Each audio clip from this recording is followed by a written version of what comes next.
It was late afternoon, and the sun was beginning to set. The golden rays were turning a burnt orange color, casting across the walls and furniture. Leon was flipping through TV channels, trying to find some movie to watch, sighing and letting his head rest back against the couch. To his right was Gail, a childhood friend who'd come over to keep him company. Gail was doomed scrolling through his phone, probably on some social media app. "Do you know of anything fun to do?" Leon questioned, starting some random movie from 2023. Gail lowered his phone, raising his head. "Well, now that you mention if, there is something." His friend put his phone away and turned to face him.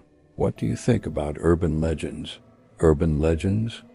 Was Gail serious? They locked eyes with each other. When they did, Leon could tell that he was indeed serious. Though it wasn't something he himself wasn't interested in, but he decided to humor Gail. "Bloody Mary," his friend said softly, as if he didn't want to be heard. "They're just stories, man." A grin spread across Gail's face, bouncing in his seat with childlike excitement. "Oh, no," thought Leon, rubbing a hand over his face. "What about her?" "I dare you."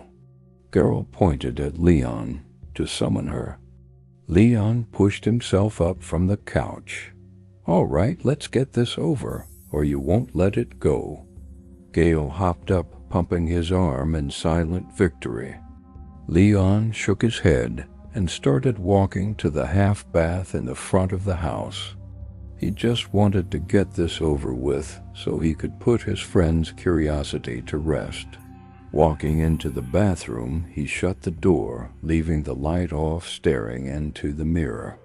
Straightening his shoulders, he looked deep into the swirling darkness, saying Bloody Mary 3 times. Leon waited, hands braced on the sink. He didn't know exactly what he was expecting. A bloody hand reaching out of the mirror? A woman covered in blood screaming? For the mirror to shatter? Any sign would be appreciated, but all he got was disappointment. He was just assessing an urban legend after all. It was just stories and folklore. None of it was real, and Mary wasn't a real person. There was a real Bloody Mary in history, though. Mary I, the Queen of England. She ruled from 1553 to 1558, gaining her nickname Bloody Mary from her prosecution of Protestants in a vain attempt to restore Roman Catholicism to England. Leon scoffed and laughed, opening the door. "What a joke," he mumbled to himself. Gail frowned, shoving his hands into his pockets. "Did you see anything?" Leon shook his head and shrugged. "Not a damn thing."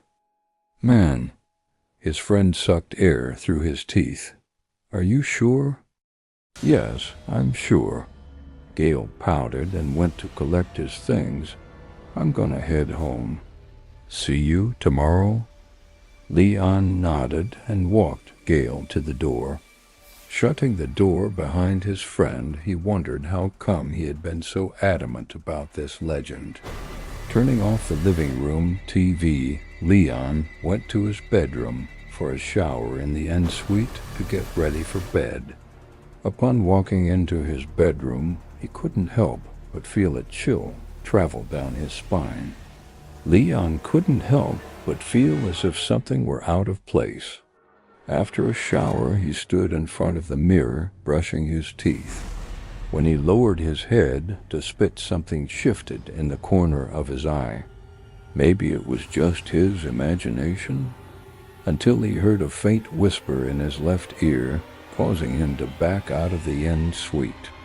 Then knocking on glass started the mirror itself rattled.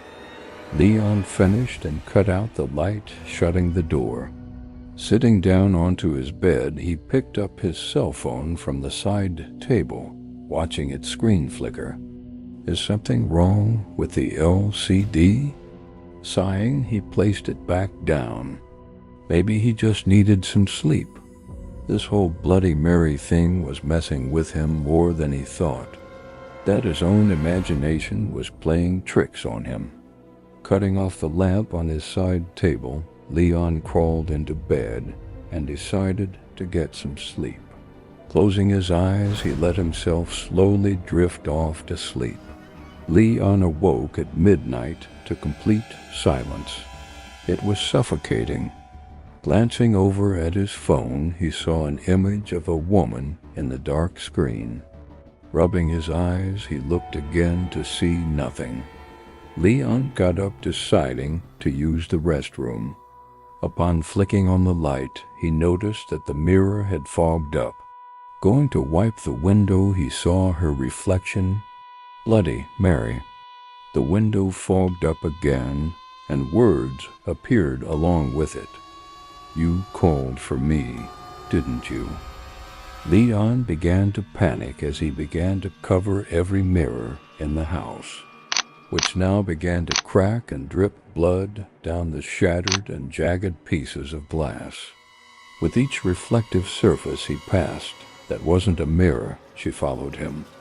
The air felt heavy as Bloody Mary's presence got stronger. It caused the air to feel hot and suffocating, making it hard to breathe.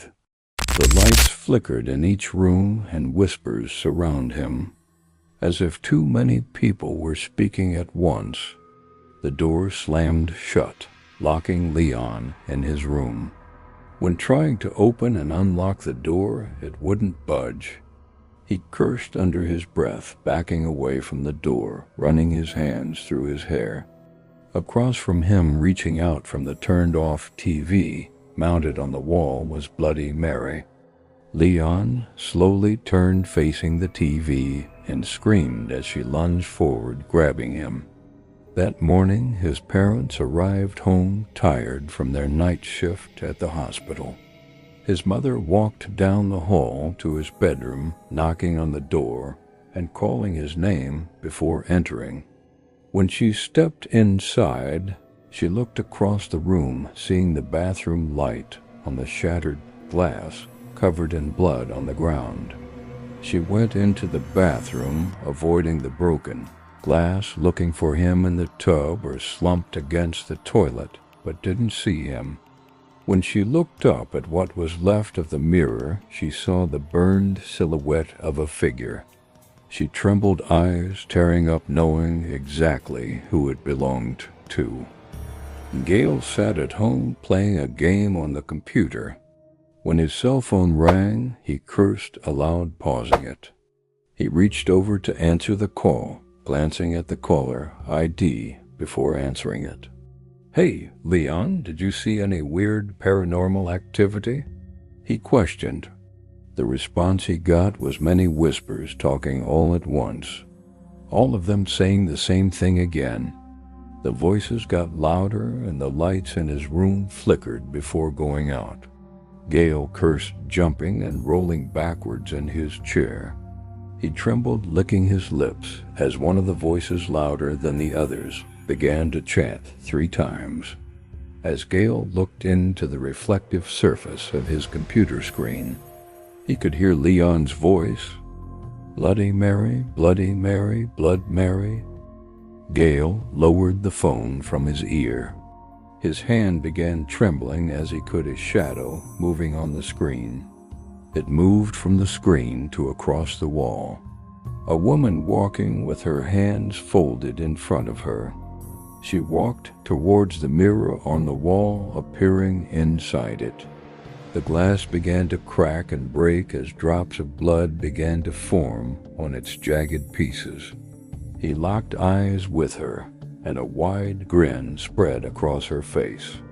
She pressed a finger to her lips before reaching out towards Gale. He screamed only for her face to contort into anger. His screams were silenced, began dragged into the mirror, its shards dropping to the carpet. Gale's silhouette burned into the wooden frame of where the glass used to be. In the morning, his parents would also find him missing. Just like how Leon's parents couldn't find him, at least now he wouldn't be alone.